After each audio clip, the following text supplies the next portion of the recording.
All right. On our last set of interview recordings, you had talked about we were talking about the luxury box at the Staples Center, and you had mentioned that Death Row was able to obtain that box because of the funds, because of something K-Ci and Jojo did.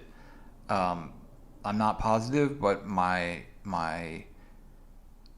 inkling is that that had something to do with them using the Tupac vocals for "Thuggin' You, Thuggin' Me" on their album. Is that accurate, or was it something else that they did?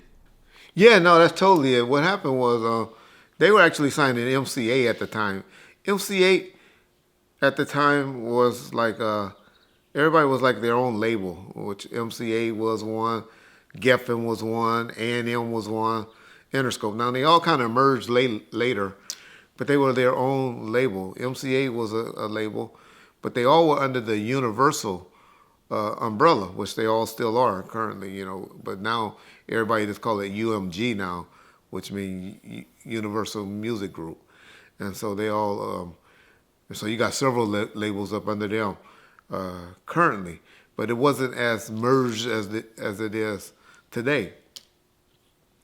And so we heard that I heard that song on the radio or on the album, and we were always cool with K-Ci and JoJo. So it wasn't something like we were going after K-Ci and JoJo and their manager. It had a little young dude that was their manager at the time. I forget his name, young black dude. But I called Jimmy going off. Jimmy, they over there using our music? And so Jimmy like, Reggie. But they shared the building with the MCA. Well, if anybody ever been over there, one side of the building is MCA. I don't know how it is now, but back then, it was one side was MCA and the other side was Interscope. And he was like, Reggie, I don't know, but I'll set up a meeting with the guy that was running the MCA at the time. I set up, go over there and like, man, y'all got this song on y'all album and this and this. And they said, well, we met with Johnny J, and I think Johnny J turned over the vocals to him or did the beat. Johnny J had something to do with it. And turned it over to him, and we just made it a good song. We didn't think it'd be a problem. So it ain't a problem, but, y'all got to credit us and give us, what do y'all want? What do y'all want? What do y'all want? It was like, we don't want no problems with shit. We want to look out. And so I said, $300,000. It was like, what? And so I think we ended up selling for $250. They cut a check right there for $250. I took that check and went straight and deposited and said, "Shit, got $250. Oh, I want to buy this car." No, nigga, we buying a box.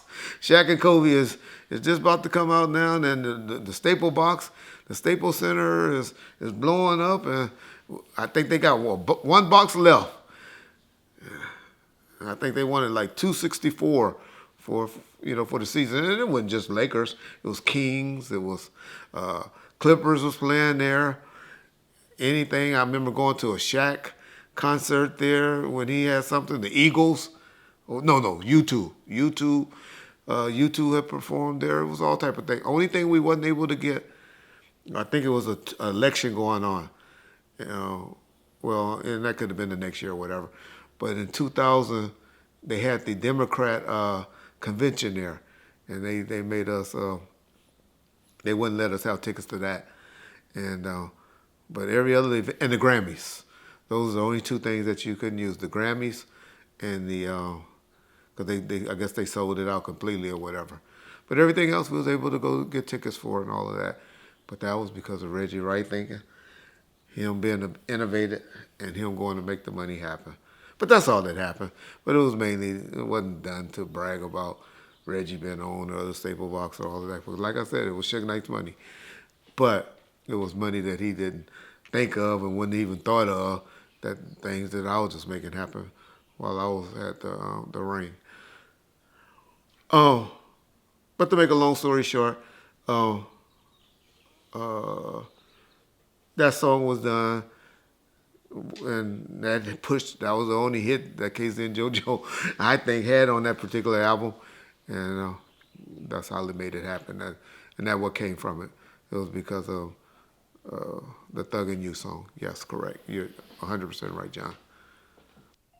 Okay, and looking that up, because I know people might be confused because they say, "Oh, that's on Until the End of Time," whatever.